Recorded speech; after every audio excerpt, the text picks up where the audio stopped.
중학교, 지금 경상이라고 그러죠. 거기 이해조 중이시고, 국제신문, 그 다음에 부산일보에서 재직하시다가 퇴직하셨고, 그 다음에 우리의 이름을 찾아주신 기장군 복권추진위원회 위원장을 역임하셨고, 당시에 또 복권과 동시에 부산시 편입추진위원장으로서 큰 역할을 하셨습니다.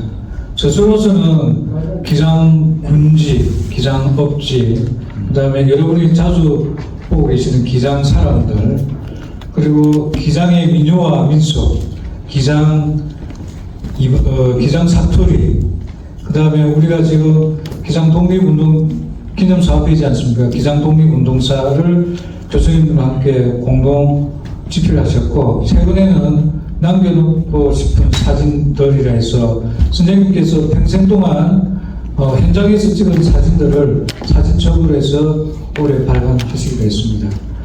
수상은 양산군 시절 양산국민대상, 그 다음에 기장국민대상, 그리고 작년에 자랑스러운 부산시민상 대상 애양 부분을 수상하시기로 했습니다.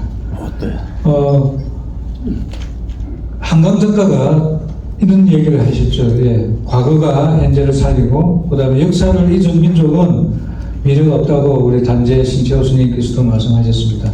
기장 향토 문화를 이해한다는 것은 우리의 정체성과 우리의 미래를 이어주는 아주 중요한 동물이라고 저는 개인적으로 생각했습니다.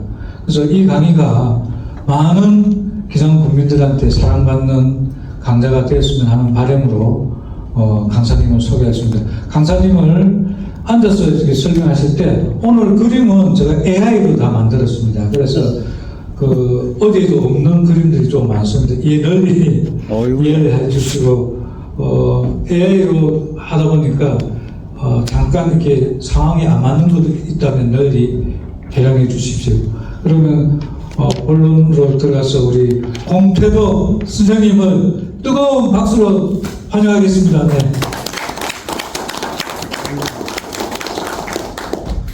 머리가 다 빨리 들어오셔. 잠깐 인사 말씀하시고 바로 가겠습니다. 인사 말씀하시고 강의. 네네 그렇게 하시고.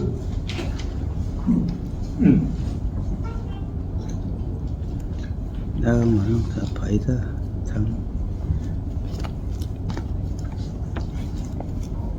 여러분에게 예를 들어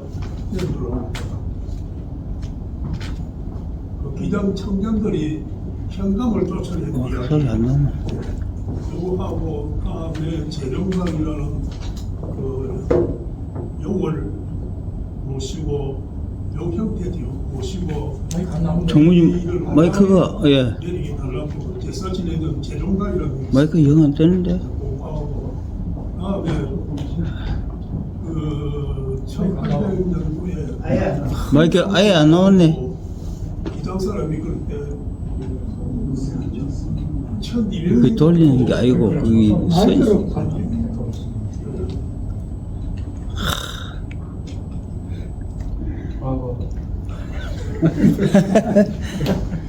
새로 와 있어. 하나 둘. 놀래라 또 이렇게.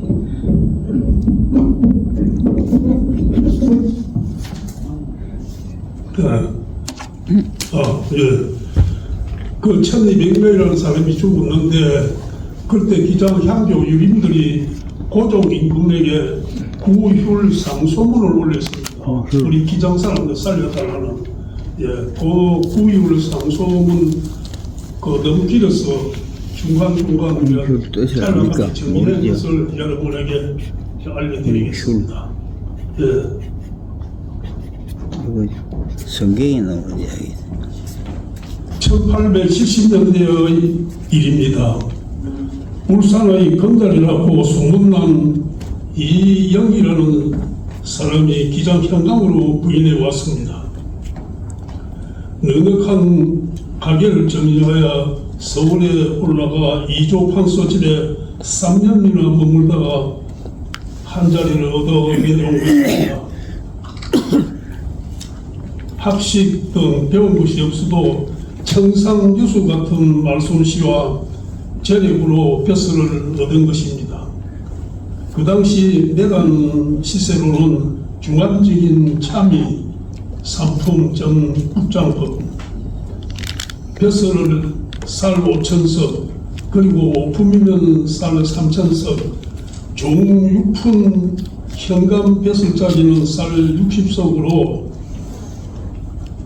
역전으로 따지면 약 3만 원이 되는 거금인 것입니다. 취임하는 날 나는 6천원 받았는데 월급을 처음에 68년 관속들의 인사를 받고서 8천원 했어. 공부하는 8,000원. 금상의 영을 받드는 존엄함을 간직하고 있으니 내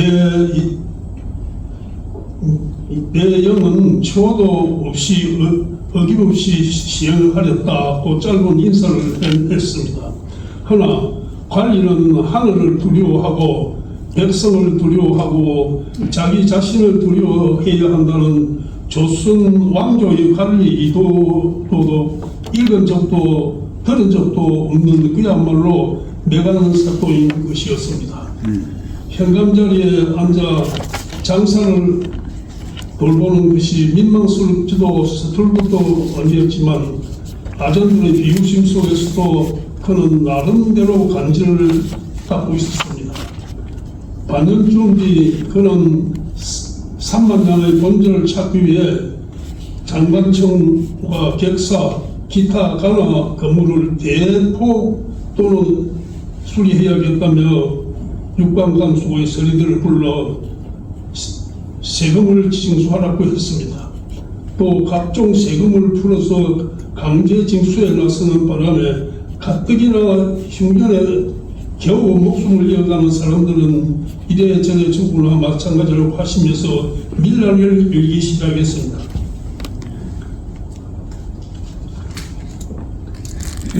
이런 일을 보고만 있던 기장면 동벌이 그런대로 부자란 말을 듣고 살던 곤씨 집안의 장남이던 곤영우는 그의 친구인 만화동 양희주와 만나 민을 위한 현감이 아니라 주민들을 도리어 묵살하고 그는 현감을 쫓아내지 않고 인원이 모아졌습니다. 그는 친구들과 함께 현감 추앙의 날까지 정했습니다. 그 안에 곤영우는 아전들의 어려움이 있으면 거의 자기 집에서 도움을 주고 있던 아전들에게 현감에게 뇌물을 준 사람과 전달한 날짜와 금액 등을 상상시 찾아 자기에게 연락해 주려고 했습니다. 관리들은 이를 환영하고 뇌물을 준 사람의 거의가 곤영에게 실토했습니다. 고 씨는 낱낱이 기록했는데 그 수가 32명에 이르렀다고 합니다. 현관 추방을 위해 공개하라고 약속한 곤종우는 등 청년들은 횃불을 들고 과음을 치면서 나무를 들어 수박다리에 이르자 마침 잠이 오지 않아 마루에 앉아있던 현감은 횃불과 과음 소리를 듣고 밀란이 일어난 줄 알고 자리를 피해버렸습니다. 현감을 잡아 추방하기 위해 현관 간사에 이르러 현감이 격자 곤영우는 달아나봤자 그가 얼마나 멀리 갈 것이냐 하면서 객사 초등학교 뒤에 있는 대밭을 뛰면서 그 안에 숨어있는 현감을 잡아 묶었습니다.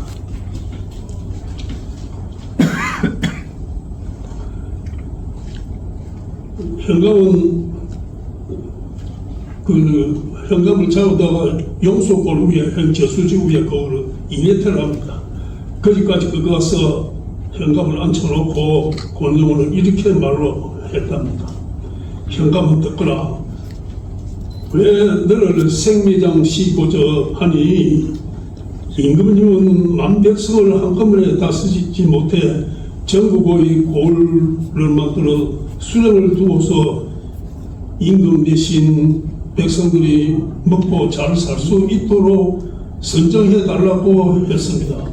그런데 당신은 임금님에게서 공급이라는 명목으로 녹을 받고 또 백성들의 땀을 쳐서 재산을 착취하고 그러는 매질을 해서 돈을 받아내 너희 배를 채우고 있으니 기장 사람들의 영혼성이 하늘을 지르듯 부득불 너를 잡아 귀신도 모르게 오늘 생배장하여 죽여 없애버리겠다고 당신을 잡아 여기까지 오게 되었다고 권유가 힘차게 이르셨습니다.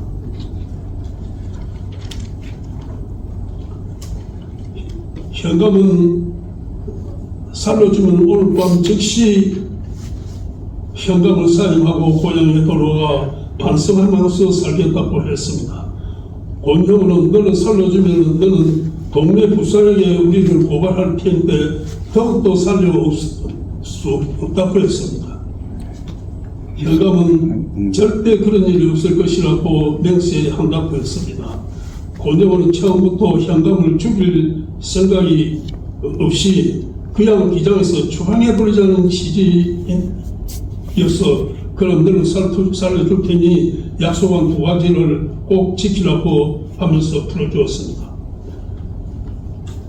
그리고 일행은 집으로 전부 돌아왔습니다.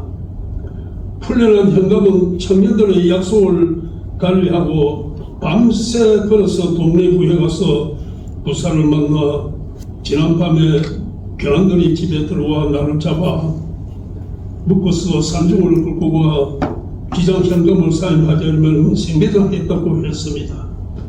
이 물음을 들은 부사가 기장에서 무슨 일이 있었느냐고 반문하니 현금은 전혀 그런 사실은 없고 오히려 현청에 나오는 자수까지 모처럼 훌륭한 현감이 왔다고 저를 칭찬해 주고 있습니다. 또 답을 했습니다. 이 말을 들은 부사는 지금 당장 기장에 가서 권형으로 잡아오라고 형에게 지시를 내렸습니다. 한편 권형의 부인은 망삭된 몸을 풀기 위해 시간을 다투고 있을 때 이날 점심때주 마당에서 권형으로 나와서 오락주를 받으라는 고함 소리가 나자 남편이 나가는 것을 보고 겨우 몸을 일으켜 밖을 내다보니 남편이 형제들에게 오라줄에 묶여 나간 것을 보고 그만 그 자리에서 쓰러져 이식을 잃고 말았습니다. 아들은 관에 잡혀가고 며느리는 사경을 헤매게 되자 집안이 초상집같이 되었습니다. 권용의 아버지는 기장에서 이름난 침술가들을 불러 며느리를 진단시키는데 임원들은 살 가망이 없다고 했습니다. 그런데 지난밤 사랑채 몰고 있던 과객이 떠나기 전에 권 씨를 만나자고 하면서 다음과 같은 이야기를 해주었습니다. 지렁이가 살지 않는 마루 및 마루 흙을 한 말쯤 파서 이를 솥에 넣어 찍어 찐 흙을 인부의 배 위에 던져보라고 했습니다. 물에 빠지면 지푸라기를 잡는다고 권 씨는 큰 채 마루 및 흙을 한 말쯤 파서 뜨거운 진흙을 인부 배 위에 얹어서 식이면 다시 얹고 하였는데 얼마 후 참으로 기주가 같은 아이 울음소리가 들렸다고 했습니다. 참으로 기적이었다고 생각됩니다. 새 생명을 탄생시키고 대신 인부는 세상을 떠나고 말았습니다. 이 아이 이름이 하늘의 도움으로 태어났다고 하여 천주련하고 정했고 유무도 구했습니다. 한편 동네 부에 갇혀있던 천주의 아버지 권영우는 일주일 만에 석방되고 현민들을 착취하던 현감은 파면되고 후임이 왔습니다. 천주의 탄생은 기이한 일이라고 보고 보고를 받은 예조는 임금님께 알려졌는데 임금님은 나라의 경사선언이라고 하면서 해마다 1,000냥씩 상금을 내렸는데 이 돈을 권정호는 기장 부포에 나누어줬다고 전합니다. 네, 이상한 기장 청년들이 현감을 쫓아낸 사실을 여러분에게 말씀드렸습니다.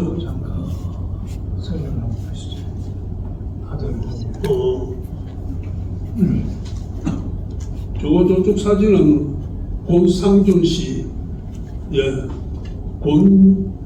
곤천주러이, 그러니까 3대 옵니다. 천주러이.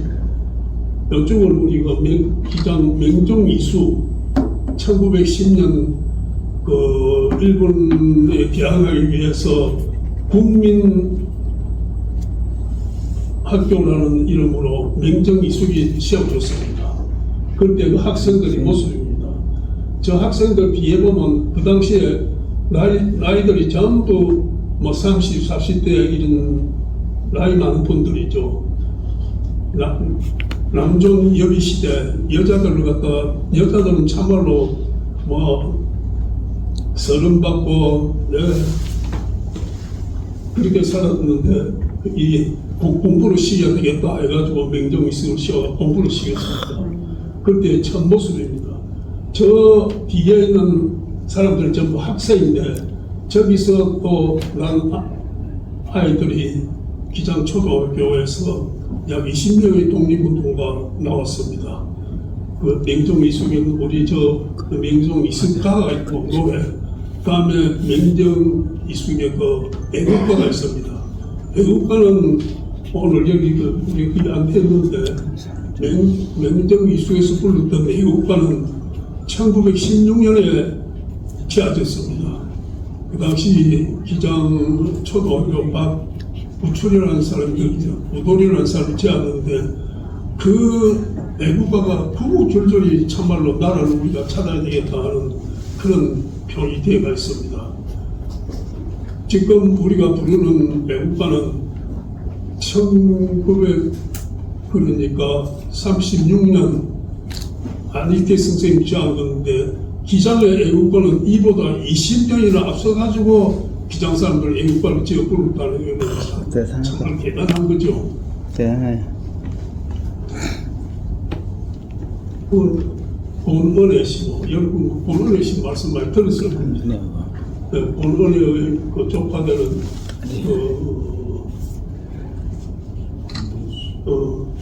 김동수 그리고 2년 6개월형을 받았죠. 이 집안이 독립운동가가 많았습니다. 우리 기장에는 옛날부터 비가 참 많았습니다. 많아가지고 이 군부 죽는 사람들 참 많았는 것 같습니다.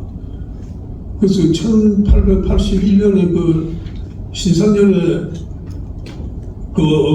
보통 5년간 비가 안 와가지고 사람이 아까 조금 전에 말씀드렸죠. 1200명 정도 되었는데 그 앞에도 많은 사람이 굶어 죽었다고 합니다. 그러니까 서울의 임금님도 기장에 어떤 곳이라는 것을 알고 유배전을 만들어가지고 여기 유배시고 이랬죠.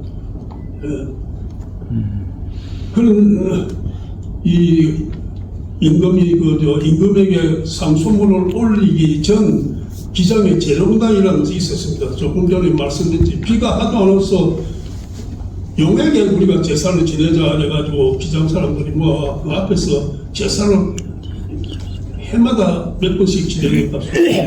그 재롱당이라는 것이 전국에서 하나 딱 기장에 있는 곳입니다. 그래서 요거는 그 시간 파악하면 우리가 현지 답사 이것이 중요하다고 봐집니다. 그 보고서는 재룡당하고 실향대하고 같이 붙어 있습니다. 그거는 언젠가 그 시간을 회장님들하고 인원을 해가지고 여러분하고 같이 가도록 합시다. 그런데 영을 모셨다는 그 재룡당에 대해서 제가 잠깐 말씀드리고 임금님의 올린 부여상소문을 읽어드리도록 하겠습니다. 재롱당이라는 용에게 제사를 지내는 곳을 말합니다. 그런데 용이라는 우리나라의 봉황과 함께 사라사마스에서 500년이나 살다 불에 타 죽은 이 다시 태어났다는 불사조와 함께 상상의 동물로서 현재 있지 않는 가상의 동물을 말하고 있습니다. 실제 있지 않는 용을 우리 우리 농경민족이 없애서는 안 되는 즉 물을 방장하는 동물로 여기고 있었습니다. 특히 비가 오지 않아 해마다 사람이 굶어 죽는 일이 계속되자 아산 동물인지 알면서도 혹시나 또는 행여나 하면서 답답한 군중들이 용이 산다고 단정하고 숭배하게 된 것입니다. 용의 형태는 날카로운 이빨에 머리에 2개의 뿔이 있고 등에는 비늘이 있으며 뱀과 같이 몸이 길고 4발로 물밑을 기어 다닐 수 있다고 했습니다. 깊은 강 밑이나 호수 또는 다리 밑에 바다 밑에 살며 하늘로 올라갈 때는 깊은 안개, 운무, 때에 따라 부서비가 대낮에 내릴 때 올라간다고 합니다. 또 바다에서 오를 때는 여리 바람이 일어 물이 전봇대와 같이 말려 올라갈 때 그 우리가 용소숨이라 하죠. 용소숨 한다. 내라 그 말이 그 뜻입니다. 용이 솟아 올라간다고 그런 뜻입니다. 용을 숭배했던 기장 사람들은 기와지와의 경우 집 벙어리로 용마르고 초과는 용마름 집 한 부수교의 용단지 할머니 어머니들은 물이 깊은 엉덩이나 맑은 물 또는 맑지 않는 실수했습니다. 엉덩이나 맑은 물 용왕 먹이로 간다고 정성껏 또는 헌금으로 걸어놓고 했었죠. 용은 번개와 구름을 부르고 비를 내리고 바람을 일으키고 그래서 농민들은 번개를 깽가리, 구름은 북, 그리고 비는 장구, 바람은 징후로서 사물놀이를 했는데 즉 농악대를 구성하게 번개, 구름, 비를 불렀습니다.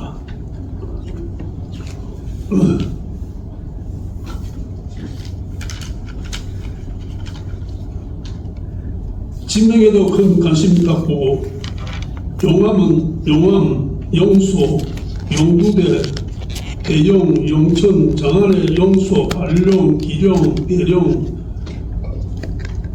등 해마다 제로당 기장의 천재단에 있는 성산 주민들이 설랑강산에 군대 명소에 기부제를 올리고 했습니다. 다음은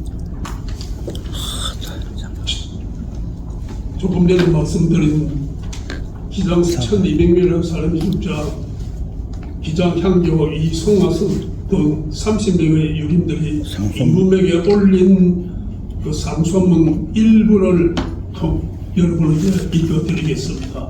우리 기장 사람들이 어떻게 임금님에게 글을 올렸을까 하는 이 마음으로 청취해 주시면 고맙겠습니다.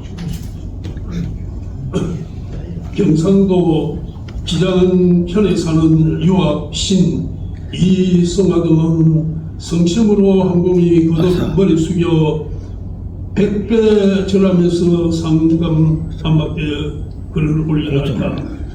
어떻게 생각하건대 하늘의 엉숭한 운을 받아 인륜의 표범으로 세우신 주사님께서 답설이는 성경지세에 태어나 살게 된 저희들은 정말 행복스럽다고 생각합니다. 그런데 저희들이 사는 이곳은 갯마을인데 불행히도 몇 년 동안 거듭 대흉난 얼마나 공감하기 짝이 없어 신라 같은 목숨을 보존하기조차 어렵게 되어 있습니다. 이는 마치 엎어놓은 독 속에서 태양이 밝은 빛을 받지 못한 것 같습니다. 진실로 저희들은 봄이 오는 것처럼 이 기장에도 성원이 미치기를 잠자코 기다려야 할 만한 줄 알면서도 사생이 박두하고 보니 죽음을 무릅쓰고 천리길을 걸어와서 태양같이 밝으신 주상께 피눈물로 호소하게 되었습니다.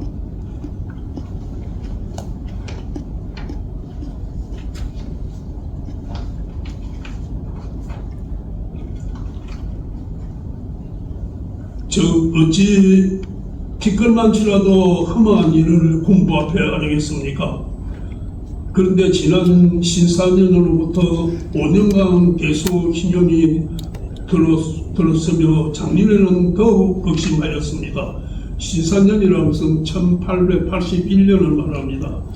그때부터 5년간 계속 생명이 들었다는 것입니다. 그 결과 금년 봄의 백성들의 생활 모습은 그 비참하기가 이루 말할 수 없는 지경까지 온 실정입니다. 아버지가 자식을 보존할 길이 없고 지아비가 아내를 구할 바 몰라 굶어 죽는 사람이 연 1370명이나 되며 고을을 버리고 떠나는 사람도 수천 명이요 계절에 걸려 사망한 사람 또한 몇천 명인지 알 수 없는 정도로 많아 작은 지방이 거의 털은 빌 정도가 될 형편입니다. 거기다가 작년 여름의 한반은 더 극심하여 모내기조차 못한 눈이 6천여 막이나 되고 어떻게 파종을 하였으나 볕에 타 죽은 말라 죽은 새돌이 곡식이 수혜조차 못한 밭이 되어 수천만, 죄송합니다요. 수억조차 못한 밭이 수천막이요. 점포에 갈지도 못하고 내버려둔 땅도 수천막이이며 만족을 하였으나 결실조차 못하고 있는 눈이 또한 한약이 없습니다. 천지의 피해 총알만한 이 작은 고을에 이 같으니 그 지의 참상을 어찌 일일이 다 말씀드릴 수 있겠습니까? 호수 불과 1천여호의 이 기장고을에서 죽구나 고향을 떠난 사람이 위에 말씀드린 바와 같이 그 10분의 1도 못되고 주위가 2, 3천리밖에 못되니 결국 버린 땅이 그 3분의 2나 되는 형편입니다. 그러하운데도 길 가는 행인들은 노래 부르기를 차라리 염라대왕년에 갈지언정 기장 땅은 밟지 말라고 하여 참으로 슬픈 일입니다. 기장 또한 이 세상인데 아무렴 지옥에만도 못하겠습니까? 본현의 폐단은 낱낱이 모두 말씀드릴 수는 없으나 극심한 것만 저가 아려오니 복원하시옵고 전앞에서는 불쌍히 여기시어 세세히 하찮게 주시옵소서. 다른 고을은 땅도 넓고 물자도 풍부할 텐데 백성들도 많아 부양이지만 우리 고을은 땅도 좁고 백성들도 뿔뿔이 흩어져 애통하기 짝이 없는데 이미 마치 부모도 자식도 없이 홀몸이 된 것 같습니다. 기장도 주상의 영토요 신도 또한 전하의 신자로서 차마 견디지 못한 이 형편을 군부 앞에 고하지 않고 어디에 호소할 수 있겠습니까? 어떠럽이 비옥군데 하늘 아래 어버이신 주상전하 우로 같은 언덕이 내리시고 거의 죽게 된 이 신자들을 살려주십시오. 천만번 눈물로서 호소하고 기원합니다. 한편 앞으로 어떻게 될 것인지 한없는 두려움과 죽음을 무릅쓰고 간절하게 진심을 삼가하려니 통철하여 주시기 바라옵니다. 고종 24년 서기 1887년 유신 이승화 등 이상인이 그 당시에 1887년에 임금님께 올린 그 부역상소문을 읽어드렸습니다.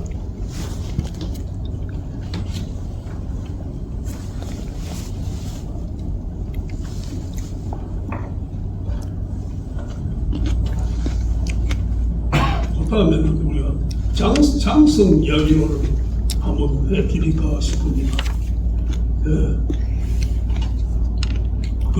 지금은 장성 볼 수 없죠. 거의 없죠. 지금 보려면 그 칠암이나 저 서암이나 이래 가면 혹시 볼 수는 있을 겁니다. 이거는 우리가 1636년 병자호란이라고 하죠. 병자년에 일어난 호랑켜의 난동이라고 합니다. 병자호란, 호자는 오랑캐 하는 그 난리를 쳤다 이거죠. 들어가지고 왜 이 병자호란이 일어난다면 1900그러니까 병자호란이 일어나기 약 10년 전에 우리나라와 청나라 사이에 갈등이 있었습니다. 그리고 서로 이제 밀고 땡기고 있었다가 해결이 잘 됐어요. 해결이 잘 돼가지고 앞으로 우리가 형제와 같이 잘 살자. 그렇게까지 이야기가 되었다고 합니다. 그런데 10년이 조금 못 돼가지고 그 청나라에서 사신이 왔어요.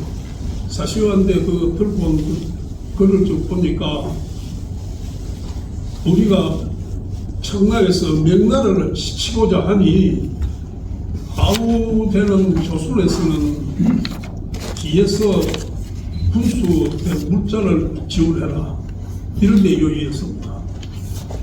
그래서 우리 그 인조임금은 이걸 받아보고 아니 대체 싸움은 저끼리 하는데 왜 우리를 거기 붙였느냐. 둘째, 언제 저가 형이 되고 우리가 동생이라고 무슨 약속을 했느냐. 그러면서 인조임금이 딱 작심을 하고 우리나라 어촌, 어항 전부 청군들이 모르는 걸로 봉쇄를 시켰습니다. 그래 압록강에도 지키고 있는 신하들에게 연락했죠. 그 당시 거기는 임경을 우리 장군이 지키고 있었습니다. 그러자 이제 청나라에서 이제 우리 이야기를 듣고 명나라를 칠 것이 아니라 조선을 먼저 치자. 이래놔도 안 되겠다고 이 사람들 이래 마음을 떠먹고 10만 대군을 일으켰습니다. 그래가지고 압록강을 건너오지 않고 우리가 지키는 그 멀리 떨어진 쪽으로 해가지고 10만 대군이 서울로 향했습니다. 그 임종은 장군은 몰랐죠. 그러자 서울로 이제 온다는 소식을 들은 임금은 어디가 거기할 데가 없어가지고 남한산성으로 일단 신하들을 전부 다리고 들어갔습니다. 그리고 그 당시 남한산성은 그런 대로 시선이 튼튼했다고 합니다. 근데 이제 서울에 청군들이 들어와 보니까 인조임금이 남한산성에 들어갔다 이 말 듣고 포위를 했습니다. 10만 대군이 자그마한 남한산성을 다 포위를 했습니다. 포위하고 공격을 하지 않고 기다리는 거예요. 즉 말하면은 양식이 떨어지는가 무엇이 물자가 떨어지면은 해결이 난다. 우리가 공격하면 저쪽도 방어할 텐데 그럴 때는 우리 쪽에도 사상자가 나니까 척결할 이유가 없다. 포위를 하고 밤중에 기습을 했습니다. 그리고 기습했던 바람에 우리 그 대신들하고 군인들이 여러 번 당했으니까 많이 죽어 나갔었다고 합니다. 그러자 인기하라 15일쯤 때 임금이 보니까 신하들도 풀이 죽어가 있고 양식은 떨어지고 수시 인조 대감이 청나라 항복을 했습니다.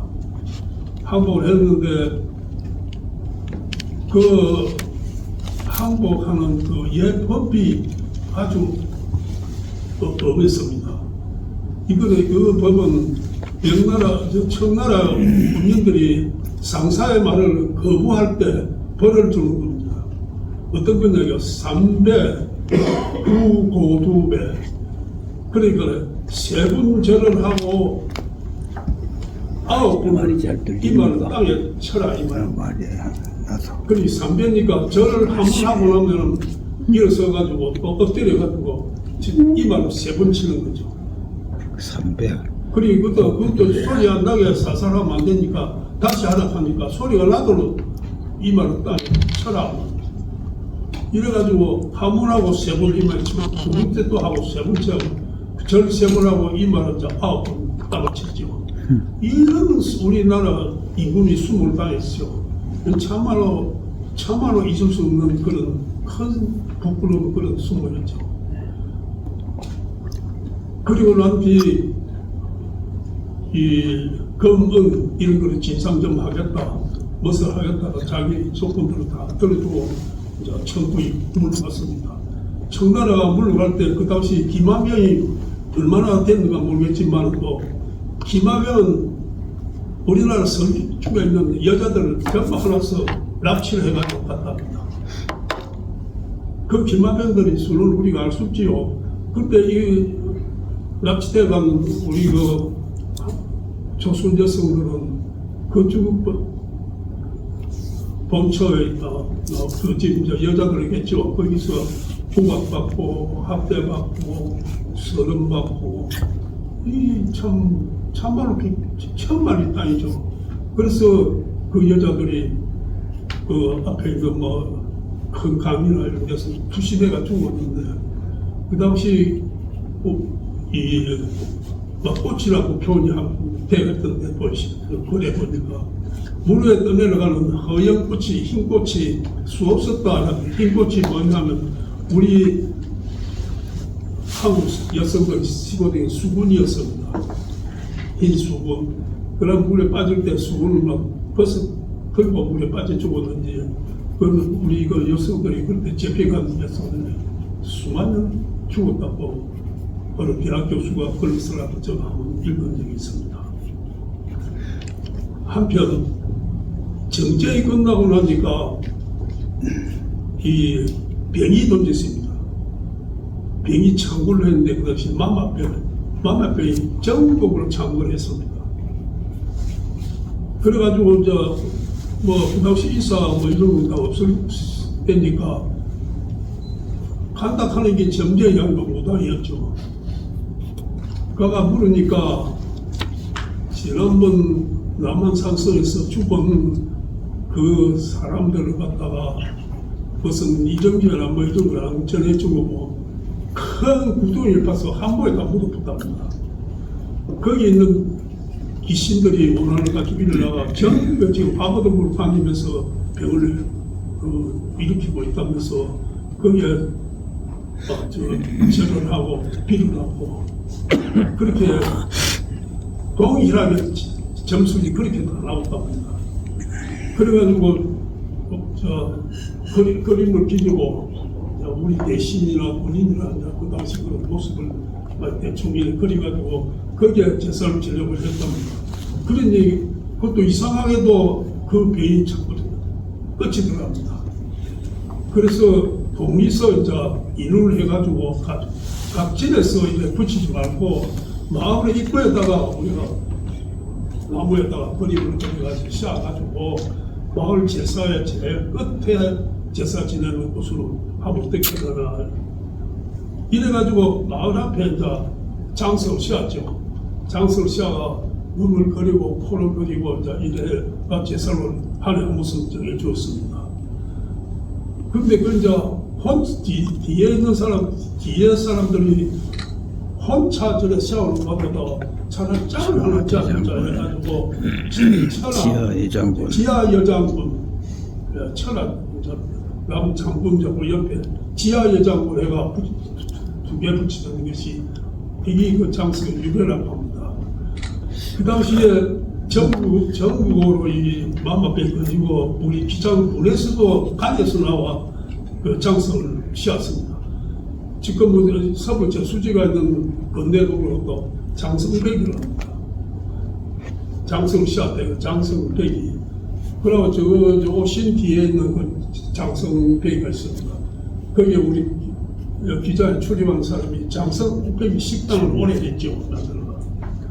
그리고 북쪽은 4개 뒤에 그쪽에 장성이 있었다고 그 당시에 그 면장님이 그래 말씀을 한번 해드리더라고요. 그리고 각 이제 마을에서는 우리가 여보 조금 전에 말한 칠암산 쪽에는 지금 건축이나 있는 것 같습니다. 네, 이상은 그 우리가 장성의 유래에 대해서 여러분에게 말씀드렸습니다. 네. 인가응보라는 자기가 지은 선악의 업에 따라 안갚음을 받는다. 즉 우리 고사에 나오는 적악지가 필루여앙이요 적성지가 필루여경이라고 했습니다. 나쁜 짓을 계속하면 집안에 언제든지 재난이 따르고 착한 일, 좋은 일을 많이 하면 집안에 경사스러운 일이, 좋은 일이 많이 생긴다는 그런 뜻이죠. 동국대학교에서 발행한 책이 하나 있었습니다. 그 책에 법은 줄임이라 했는데 그 책에 이런 말이 있었습니다. 20대 청년이 자기 어머님을 모시고 사는데 남의 집에 가서 내가 이제 무슨 어머님 살겠습니다. 집에서 내가 어머님을 모시면 있으면 될 일이 아니고 무슨 해가며 살면은 앞으로 우리 집이 조금만 패이겠습니까? 그렇게 하라 그래가지고 그 마을에 좀 고약한 구두쇠라는 영감을 제발 중롱 된 것 같습니다. 구두쇠라는 김씨라는 집에 이 사람이 모습을 들어갔습니다. 모습을 들어갔는데 이 청년이 나이가 20대인데 일로 어찌 잘하는지 주인이 보이 참 반복을 하고 있거든요. 그 일로 잘하는데 밑에 나라 그 부섬 주고 다니고 있는 중모섬 이거 뭐 둘 필요가 있겠느냐. 영감은 그래 생각하고 이 중모섬을 내보내고 대신 이 큰 모섬에게 나락을 가을에 사경 연금 마찬가지죠. 사경 그 정리를 할 때 한가만 더 주고 말하게 됐어. 처음 약속 넉섬이었는데 한가만 더 주고 말해. 그래가지고 자기도 어찌 좋은데 집에 와 지금 어머니한테도 이야기하고 나니 어머니가 좋았어. 그래 열심히 하라고 말이지. 근데 그해 사경을 그 정리를 할 때 넉섬밖에 안 주는 기라요. 그래서 무슨이 아니 저기 한 가마에 더 준다 않겠습니까? 라니까 내가 언제 그런 말을 하더나. 이놈아 내가 그런 말을 했으면 이놈아 속아 되겠다. 내가 만든 그런 말을 했단 말이고 딱 짝대는 게. 그래 이 사람이 그 1년 내내 그 한 가마에 더 준다 하면 더 열심히 일한 게 참 아까울 정도가 됐어. 그래서 한 부잣집에서 일로 잘하고 있거든 5섬을 줄 테니까 우리 집 오라고 그 노래 영감집에 보트밭 별 재미없을 거라고 그 바람 덮을 이 사람이 막 5가마에 준다는 식으로 그 5섬 준다 하는 그 집을 옮기죠. 옮겨가지고 일로 열심히 했어요. 열심히 1년에 나락을 5섬 잡고 10가마이거든요. 10가마를 살로 찍으면 막 거의 반이 나오죠. 5가마 정도 반. 근데 그걸 이제 그 지금 어머니가 팔아가지고 집도 마련하고 이제 논밭도 조금 사고 예, 그 다음에는 이제 장가도 드리고, 그럼 한 10년 이제 너무 세월이 흘렀습니다. 그런데 이제 이 무슨 집도 이제 농가가 됐죠. 자기가 그 농사 짓고 농바 사는데도 농사 짓고 나니까. 근데 그중에서 이제 배내기를 한 마리 있어요. 그 배내기 우리가 그 표준말로 어울리를 하느냐, 어울리를 하는 것이 배내기가 그 암소미가 그 이제 큰 소가 되면 그 새끼 나오면 이제 내가 하고 어미는 소 주인에게 돌려주는 거. 예. 이것을 또 해가지고 소한쥐를 한 마리 자기 집 키우게 됐어요. 근데 이 소로 길 때 되는데 이 소 배구멍이 빨간 게요. 배구멍이. 그거 이상하다 말이고 배구멍이 저리 빨간 나자고. 그렇자고 이제 딴 사람들도 그 구경하는 오는 사람도 있었고. 그런데 자기도 뭐 모르죠. 뭐 배구멍이 왜 저래 지금 수송아지가 저래 빨갛는지. 그래 있었는데 그 집 마을에서 나이가 좀 든 사람이 한번 오가 보고 아니 이서방 보래 자네 집에 그 배가 배꼽에 빨간 거는 옛날에 이거 노래 집에 머슴 살 때 그 영감이 차고 된 그 주머니가 앞에 하는데 그 주머니가 꼭 갖다 됐어요. 그래서 자기가 봐도 아이고 옛날에 그 우리 주인 영감 차고 된 그 주머니 어째 저리 닮았노 그랬대. 이 소모이 이제 쭉 나오라는데 이 김씨집 노래 영감집 자손들이 이제 그 이야기를 듣고 아이고 참 말이지 부끄럽고 신기한 일이다 한 가보자 그랬댔어요. 그래 이제 그 자식들이 오와니까 딱 돌아니 이제 소가 이제 콧구멍을 이제 일직전인데 소가 이러면 저거 보고 자식들 보고 뭐 인사를 하는지 어째 고개를 끄덕끄덕 하는 길에 소한죠. 그래가 또 배구멍 보이 아이고 저거 할배 시아버님 차고님 배구멍 하고 주머니가 똑같은 게 새고 그렇고 생김도 그래가 저 소가 우리를 또 아는 것이 머리도 뻗었고 이랬는데 만약 그 우리라고 그럼 가정을 하더라도 우리가 이 집에 저 소를 낳고 와도 되겠느냐 돈은 우리가 알아줄 테니까 그 소를 팔아라 했댔어요. 소를 팔아라. 머슴도 가만히 생각해보니 옛날에 상전이라고 생각하니 상전 소를 질들려면 매절로 해야 되는 거는 뭐 자로 가자 우로 가자 뭐 물러가면서 그 매를 들고 이제 해야 되는데 그 상전을 어째 내가 때리겠느냐 아니 이걸 어떻게 해야 되겠나 싶어가지고 집 뒤에 있는 절에 갔어요. 절에 가가지고 사실이 이렇다 이런데 이거 소를 어떻게 해야 되겠느냐 내가 어떻게 이거 답이 안 나온다 그래 그 주지 스님이 가만 듣고 난 뒤에 그거는 이 시험 자네 집에서 소를 부리라 소를 부려야 된다. 그 사람이 윤회법에 따라 사람이 태어났다는 것은 지가 옛날에 당신한테 내가 나라 한가하면 바라면 내가 죽어서 이놈아 소가 되지 그런 말로 해시면 거짓말로 했으면 내가 죽어 소가 된다 하는 이것이 말시가 되가 결국 그 사람이 죽어가지고 자네 집에 소로 태어났다 그러니까 부리라.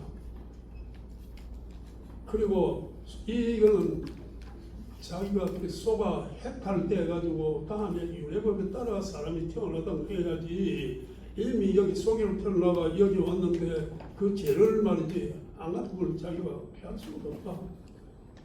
그러고 자식들이 소를 쌓아간다 하면 어떻게 할 것이냐. 마구간에 두고 그 자식들 위에서 밥 먹고 자식들 방에서 자고 지금 아버지는 그 밑에 아버지 그 마구간에서 자고 그게 되는 게 아닌가 아니냐. 도저히 그걸 할 수 없고 해탈될 때까지 이제 키워가야 돼. 그런 답을 받았다고. 그 불교적인 그 법원 주림에 있었습니다. 근데 저는 이 인과응보가 있다고 봅니다. 저도 다니고 있다고 봅니다. 너물 보고 헐뜯고 모래하고 중상하고 몰살하고 그 사람이 한번 싸우면은 결국 그 사람이 벌을 받는다 하는 것도 내가 많이 느끼고, 기장에 포수가 일제 때 너희가 있었습니다. 한 포수는 경남에서 그때 1등 가는 포수, 명포수다 이런 정도로 말로 그런 포수였습니다. 키가 작은만한 영감이었는데 참 몸도 빠르고, 그 사람 일찍 마누라가 죽었어요. 포수 생활하다가 그 아이가 하나 있었는데 그 아이가 부산을 나가 있었습니다. 그래 영감도 뭐 혼자 있었고 뭐 총질을 하고 이래가 안 되겠다 싶어 부산 내려갔어요. 내려가지고 얼마 있다 그 자식도 죽고 그 영감도 죽었습니다. 둘째 포수는 집에 가수를 하고 있었어요. 가수를 하니까 자연히 이제 고라니고 무슨 동물들이 들어가지고 그 관리도 따먹고 습격을 해서 이게 필요하다 싶어 총을 갖고 있었어요. 역시 그러니까 큰 동물도 어대지만도 심심하게 나가고 뭐 콩도 잡고 비둘기도 잡고 하는데 그 영감이 장가 가고 아들 둘이 두고 또 장가 갔어요. 그것도 아들이 너희가 나오는데 결국 그 자식들도 싹 나갔어요. 있죠. 셋째 번에는 박보수라는 사람이 있었습니다. 박보수. 이분이 그 보수 생활하고 생명을 뺏들고 있었죠.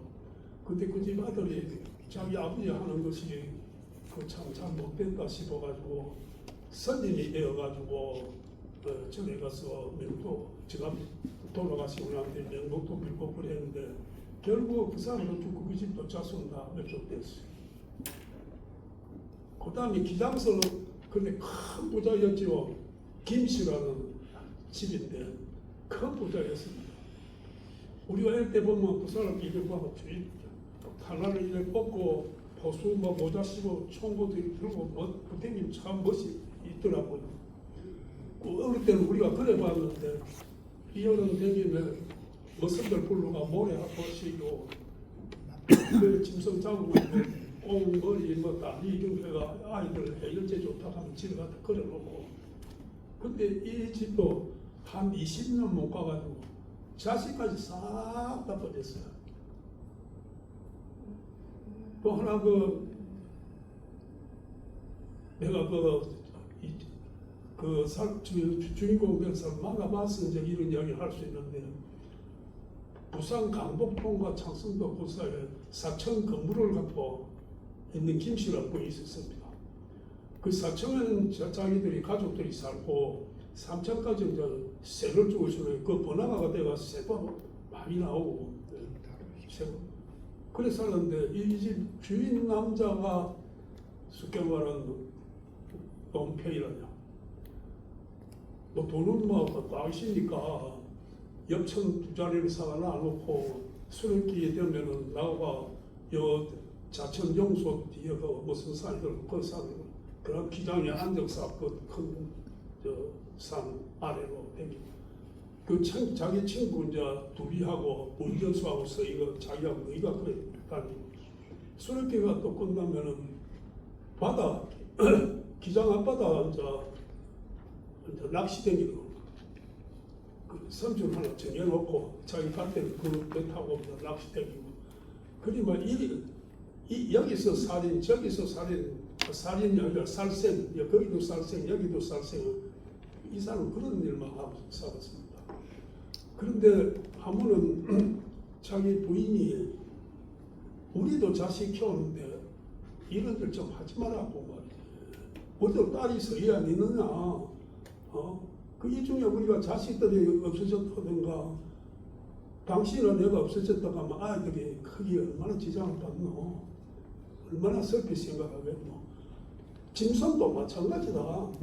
그렇지, 9시 지금만 다 있고, 전속 돼가지고, 전부 다 있다. 이제 그렇게 하지 말라고. 그 말 같은 소리 하지 말라고. 남편 그랬습니다. 그래 하면 이제 장안에 그 산에 사냥을 갔는데, 밑에서 이제 머리가 올라오는데, 고라니의 엄마의 새끼였습니다.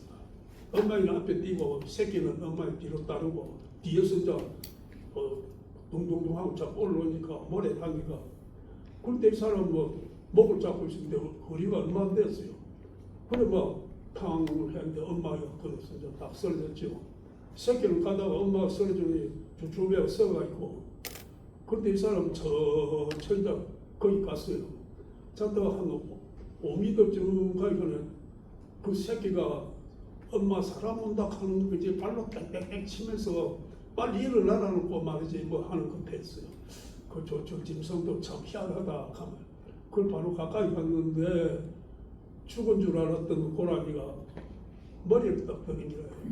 머리를 딱 들고 자기 새끼를 보지만 눈물을 줄 흘리고 막 고개를 탁 들어 죽었는 거예요. 이 강도를 이 사람이 그 봤어요. 그때 비로소 내가 그럼 이 지금 엄마를 지금 저 새끼를 어떻게 되노? 어미는 저 새끼가 어디가 가고 어떻게 살다 피울지 뭐. 내가 이건 왜 이런 일을 하느냐? 엄마가 눈물 흘린 거는 저 새끼가 내 새끼가 어떻게 크고 하는 그런 마지막 걱정이 내가 죽었을까 아이가. 그래서 이 사람이 크게 느꼈어요. 내가 이 참 사생을 안 해야 되겠다고.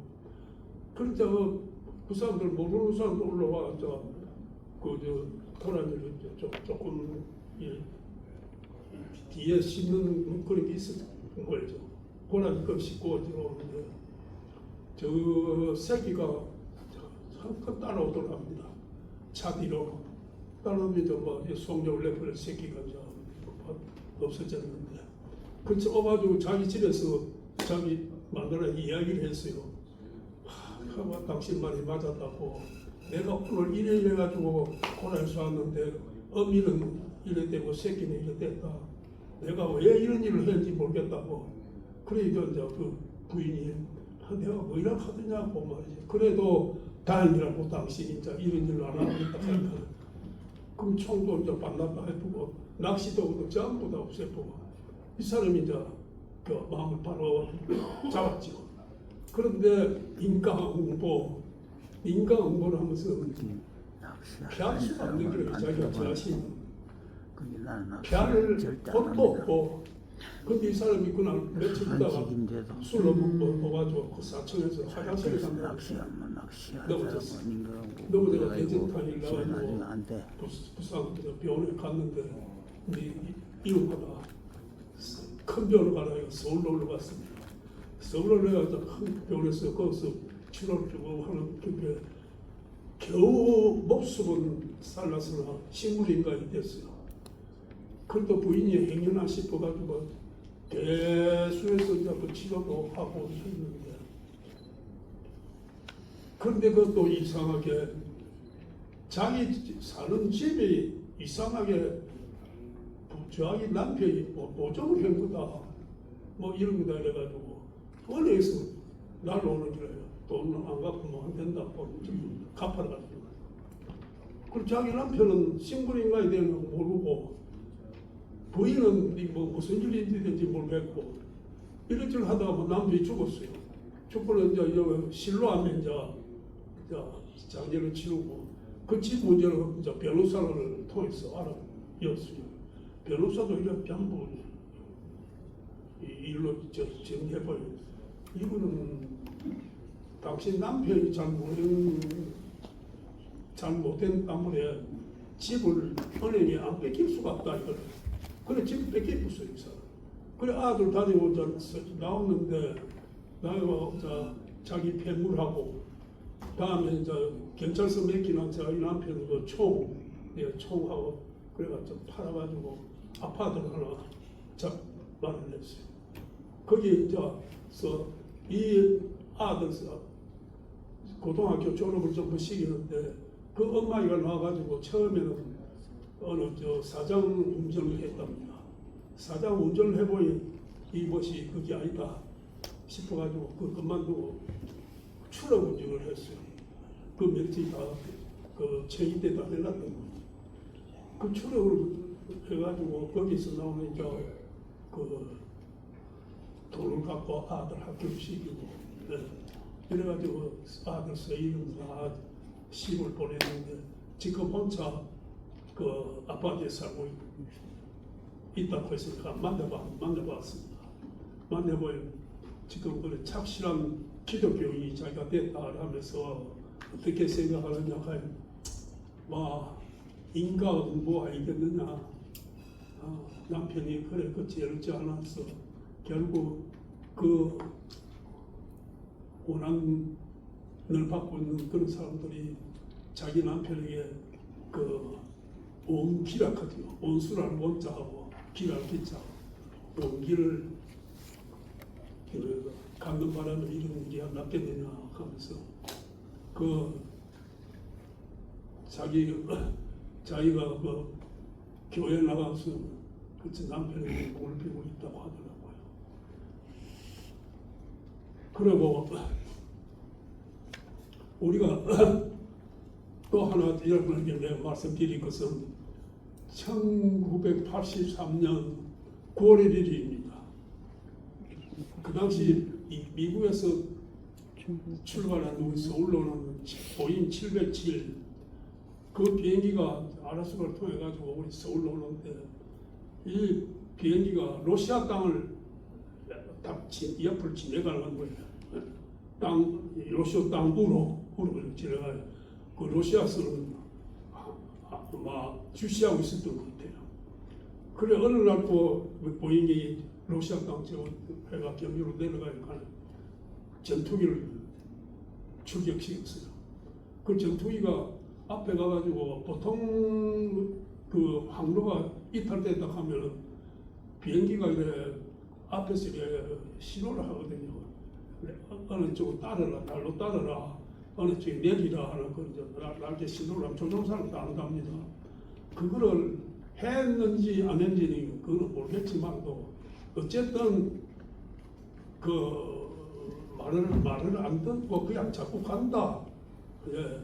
그러면 저 사령부에 얘기하는 사령부에는 미사일 발사 준비해야겠다. 그런 이제 조종사 미사일 발사 준비를 되겠습니다. 그리고 조금씩 발사 시로가 또 왔는 게 그 발사했어요. 그리고 그 비행기는 떨어져 러시아 땅 흑해 떨어졌어요. 손님은 269명 싣고 흑해 떨어져가지고 막 수장 다 됐죠. 그런데 이상한 일이 딱 1년 만에 딱 1년 만에 거기 때문에 1년 만에 그날 흑해를 지나가던 러시아 여객선이 손님을 400명씩 그 전기 여객 흑해를 다니는데 그 여객선이 바로 비행기가 떨어지는 그 지점에서 원인 모르게 침몰해요. 원인 모르게. 그러고 그 주위는 약 5만 가구 되는 주위는 조그마한 지진이 일어났고, 그래서 이것도 원기 우리 사람들의 무슨 원한 해가지고 갚은 거 아니야. 요 말은 그 당시 조선일보 이규태 칼럼이라고 조선일보 나는 이야기를 여러분에게 전해드립니다. 제가 보통 처음 듣는 사람도 아마 계시지 싶습니다. 보다 더잘 쓰는 사람들.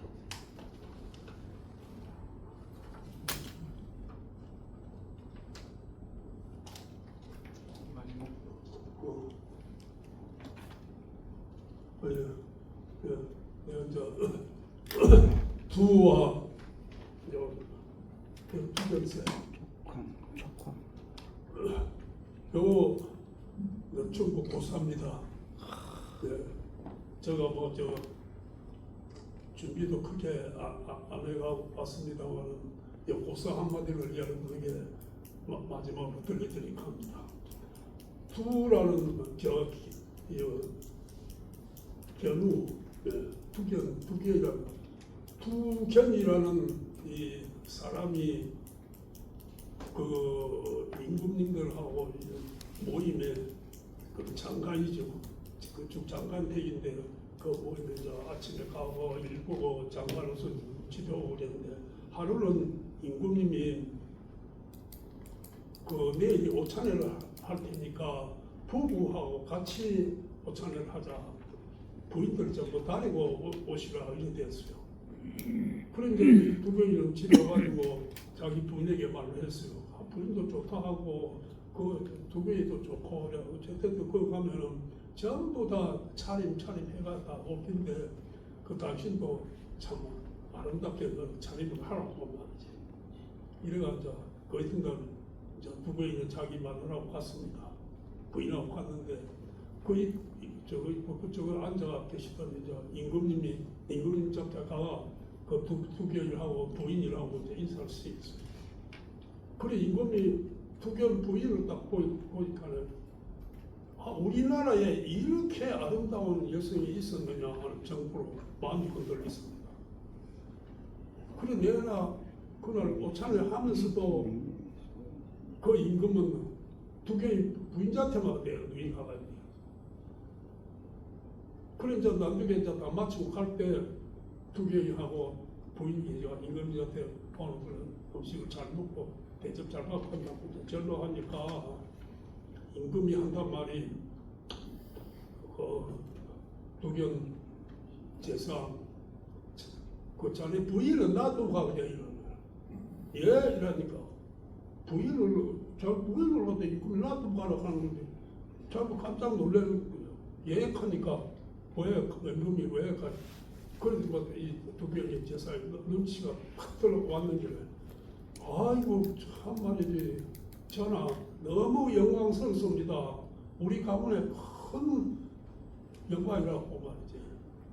그렇죠. 그 말로 바꿔가 내 부인을 뺏어가서 영광스럽다고 많은 연구를 하는 거죠. 그는 이제 두견이가 돌아오면서 참 눈물 나거든요. 자기하고 참말이 20년 30년 살아 부인을 갖다가 뺏기고 있고 혼자 오니까 기가 막혔어요. 그래 집에서 두견 부인을 꽃을 키워버렸는데 자기도 물을 갖다 주고 있었는데 집에 와가지고 생각하니 살 맛도 없는 게 마누라 생각이 부인 생각이 낮에 꽃은 물도 안 주고 막 시들해지고 또 죽기도 하고 이 두견이가 집에서 매일 술만 먹었습니다. 아프다 하고 이제 연락을 해놓고 결국 한 달을 못 가가 두견이가 죽었습니다. 근데 이 죽은 두견이가 새가 돼가지고 자기 부인이 있는 궁정으로 날아가가지고 그 앞에 있는 나무에 앉아가 자기 마누라를 보고 싶어가지고 마누라를 나무를 자주 내가 쳐다봐도 자기 마누라는 나오지 않고 그 나무에 앉아가 두견하고 이래 울기도 하고 있었는데 결국 지금 마누라도 보고 싶은 마누라도 못 보고 있었다가 그만 애를 키우다가 나무에서 떨어져 죽었어요. 그 새가 죽었어요. 거기서 얼마 후에 꽃이 피었답니다. 그 두견새 거기에서 그 꽃이 아름다워가지고 그 사람들이 이제 갖고 가 집에도 심고 또 다른 데도 심고 그러는데 그 세월에 갔다가 우리나라 그 사신이 거기 갔다가 그 주위에 꽃이 그 아름답게 많이 피어 있거든요. 그것도 그 씨를 얻어가지고 우리나라 와가지고 또 심었습니다. 노래도 있잖아요. 그 꽃이 만발하기 때문에 우리나라에 전부. 그때 그 꽃 두견은 바라겠죠. 두견화. 근데 우리나라 오가지고는 두견화가 아니고 이름 바꿔온 것이 바로 진달래입니다. 진달래의 그 아픈 이름은 두견화. 그 진달래의 관계를 여러분에게 말씀드렸습니다. 그리고 우리 다음 올 때는 좋은 재료를 많이 가져가지고 여러분 속 시원하게 또 한번 말씀드리겠습니다. 그리고 재정당하고 저희 갈 때는 또 딴 이야기도 여러분에게 겹쳐 말씀드리기를 약속드리면서 오늘 강의를 마치겠습니다. 네.